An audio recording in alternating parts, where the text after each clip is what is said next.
You hear a branch snap in the dark. There is no wind. There is no animal in sight. Your heart doesn't wait for proof. It decides instantly that something is there. For roughly 300,000 years, this reflex wasn't a glitch. It was survival. Every human society ever studied, without exception, has believed in something beyond the physical world. Spirits, ancestors, gods, forces that watch, judge, and intervene. Why? Anthropologists have a name for the part of your mind that does this. It's called agency detection. Your brain is built to assume that sounds, shadows, and sudden movements come from something with intention behind them, not just wind or chance. A rustling bush might be the breeze. It might also be a leopard. The cost of guessing wrong in one direction is a wasted glance. The cost of guessing wrong in the other direction is death. So natural selection made a choice for you. Assume agency. Assume something is watching. Better to be wrong 1,000 times about the wind than wrong once about the predator. Psychologist Pascal Boyer spent decades studying why supernatural belief appears in every culture on record. His research found something surprising. Gods and spirits are never completely alien to human thinking. They are almost human. They get angry. They get jealous. They remember favors and grudges. Boyer argued that belief spreads not because it is strange, but because it is only slightly strange. A spirit that behaves like an invisible person is easy for your brain to track, predict, and fear. Think about what that means. Your ancestors weren't inventing gods out of ignorance. They were applying the same social mind they used to navigate their tribe onto the forces of nature itself. The same brain that tracked who owed who a favor around the campfire also tracked which mountain, which river, which ancestor might owe you rain, luck, or protection. Now picture the evidence. At Shanidar Cave in northern Iraq, archaeologists uncovered Neanderthal remains buried with what some researchers believe were clusters of flower pollen, suggesting deliberate burial with plant offerings. The interpretation is still debated, but the burial itself is not. Bodies were placed with intention, not discarded, not left where they fell.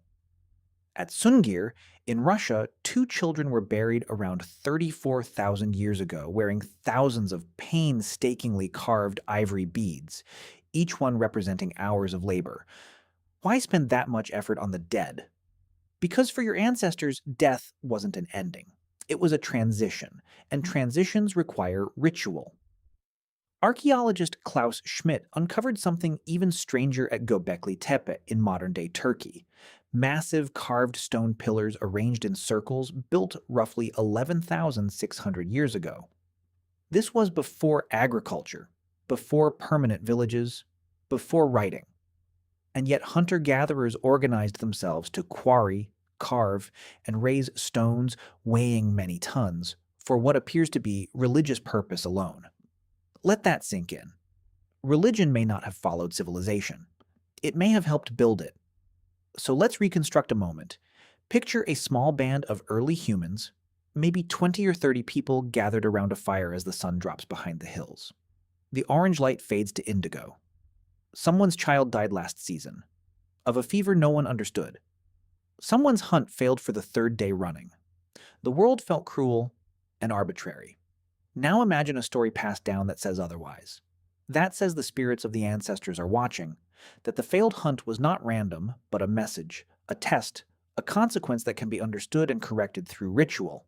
Suddenly the chaos has a shape. The unbearable becomes explainable. This is the part most people miss.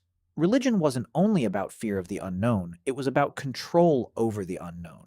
A world governed by unpredictable chance is unbearable. A world governed by spirits who can be pleased, appeased, or bargained with is, strangely, more comforting. Even if the threat is invisible, at least it can be negotiated with. There's a second function that mattered just as much. Anthropologist Polly Wiesner, who spent years studying the Juhwanzi people of the Kalahari, documented how nighttime storytelling around the fire wasn't just entertainment. It reinforced shared belief, social norms, and group identity. Believing the same spirits, fearing the same ancestors, following the same taboos, this is what bound strangers into a tribe. Shared belief in the supernatural functioned like social glue. If everyone fears the same ancestor's wrath for breaking a taboo, no one needs to watch you every second to keep you honest. The belief itself does the policing. Anthropologists studying religion across dozens of societies have repeatedly found this pattern. Groups with strong shared supernatural beliefs about punishment for wrongdoing tend to cooperate more effectively because cheating carries a cost that follows you even when no one else is looking. Here is the counterintuitive twist. You might assume that as societies grew larger and more complex, religion would matter less. The opposite happened.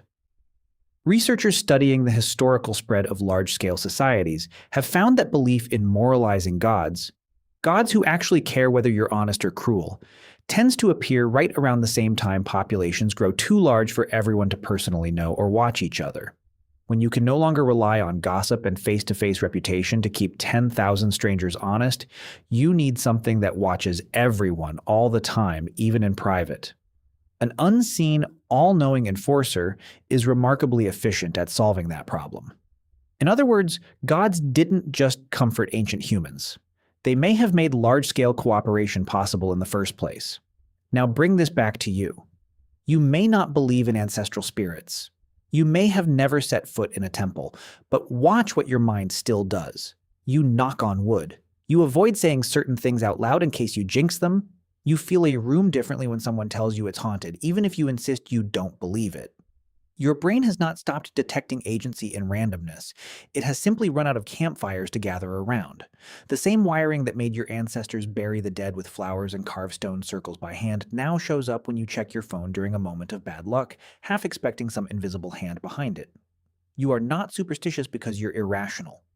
You are superstitious because, for 300,000 years, that instinct kept your ancestors alive, connected, and sane in a world that offered no other explanations. You still hear the branch snap in the dark.